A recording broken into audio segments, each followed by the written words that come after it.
तर नमस्कार मंडळी, स्वागत आहे आपल्या ब्लॉग मध्ये. कपडे बदलून बाहेर निघालो तर संकेत भाईच्या गाडीचं टायरच गेलं. तर लगेच मग गाडी ढकलत ढकलत गॅरेजवर गेलो. बघा गॅरेजवर जाऊन बघालो तर कामच होईल नाही गाडीचं. गलीत येऊन बघालो तर काय पाटील आपल्या भज्याच्या गाडीसोबत येडेच चाळी करला ते. मग ऐसा मत करो मेरी जान. तर लगेच मग गाडीच्या मालकानं काय बॅटरी आणला बघा, बॅटरी बसवाय गाडीत त्याच्या. तर लगेच ह्यानं गलीतले सगळे बारकी लेकरं घेऊन गाडीची बॅटरी बसून घेतलं बघा. तर फायनली ह्याची गाडी चालू झाली.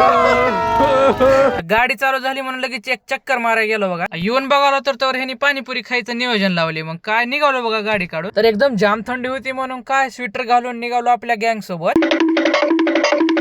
लगेच मग पोचलो बघा वडवळ मध्ये. भेळ बघूनच माझ्या तोंडाला पाणी सुटलं. लगेच मग बायाने पाणीपुरी आणून दिली. इकडे बघालो तर गुरुबाईचं वेगळंच काही तर चालू होतं. तर पाणीपुरी खाल्लो की भेळ पण खाऊ वाटायली. मग पद्धतशीर रपारप हाणलो बघा. पाणीपुरी खायचं झालं की सुकीपुरी खावंच लागते माय. लगेच पार्सल बी घेतलो बघा. लगेच मग घरला निघालो. काय मागे बघालो तर गुरुबाई दिसणं झालं ते अंधारात. लेकिन ये साला कर क्या रहा है? येऊन बघायला तर काय बजरंग भया ज्ञान देऊ लागते. मग त्यांच्याकडून थोडं ज्ञान घेतलो बघा. शेकनं गेलो हो कडला. इथं आम्हाला आमची येडी सळी सरणा झाली ते बघा. चला मित्रांनो, मी पण येतो आता, तुम्ही पण या. भेटू आपल्या नेक्स्ट व्लॉग मध्ये. बाय.